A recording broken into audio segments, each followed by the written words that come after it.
তুমি কোন শহরের মাইয়া গো লাগে উড়াধুরা। আমার উড়াদুরা ইন্টু দেখেই তোমরা হয়তো বুঝে গিয়েছো আজকে আমি কি নিয়ে কথা বলবো। Hello, this is Risha from Risha's creation. Such a beautiful day. আজকে আমি আর্ট করব একটি টেক্সচার পেইন্ট। তো কিভাবে টেক্সচার পেইন্টটা করতে হয় খুবই সহজ পদ্ধতিতে আজকে আমি তোমাদের সাথে সেই বিষয়টি ডিসকাস করব। তাহলে চলো শুরু করা যাক। টেক্সচার পেইন্ট করতে শুরুতেই একটি কাপে আমি কিছু গ্লু নিয়ে নিব। গ্লুর সাথে কিছু পানি অ্যাড করে একটি তুলির সাহায্যে খুব ভালোভাবে মিক্স করে নিব। দেন একটি বাটিতে কিছু হোয়াইট সিমেন্ট নিয়ে নিব।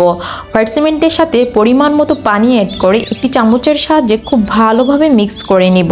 আমাদের মিক্সচারটা রেডি হয়ে গেলে তারপর আমি একটি হোয়াইট ফেব্রিক নিয়ে নিব। আমি এই হোয়াইট ফেব্রিকটি ক্যানভাসের পরিমাপ অনুযায়ী আগে থেকে কেটে রেডি করে নিয়েছি। এই পর্যায়ে ফেব্রিকটি সিমেন্টের যে পেস্টটি রয়েছে পেস্টটির মধ্যে খুব ভালোভাবে মিক্স করে ভিজিয়ে নিব। ভিজানোর কাজটি কমপ্লিট হলে এই পর্যায়ে আমার কাপড়টি রেডি হয়ে যাবে এবং ক্যানভাসের মধ্যে খুব ভালোভাবে আমি গ্লু লাগিয়ে নিব। গ্লু লাগানোর পর কাপড়টিকে খুব সুন্দর করে টেক্সচার পেইন্টের মতো ডিজাইন করে ক্যানভাসের মধ্যে বসিয়ে দিব।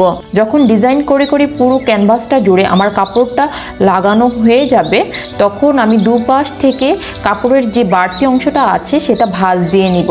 এখন অলরেডি আমার ক্যানভাসটা শুকানো হয়ে গেছে। শুকিয়ে দেখেন খুব সুন্দর শক্ত হয়ে গেছে। এই পর্যায়ে আমি ক্যানভাসের যে কাপড়টি শুকিয়ে গেছে টেক্সচারের মতো এই অংশটিতে আমি গোল্ডেন কালার রং করে নিব।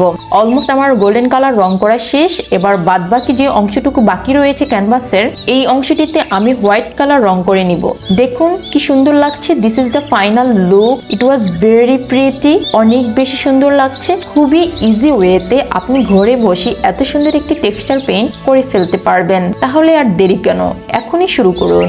C you soon. Bye. Thanks for watching.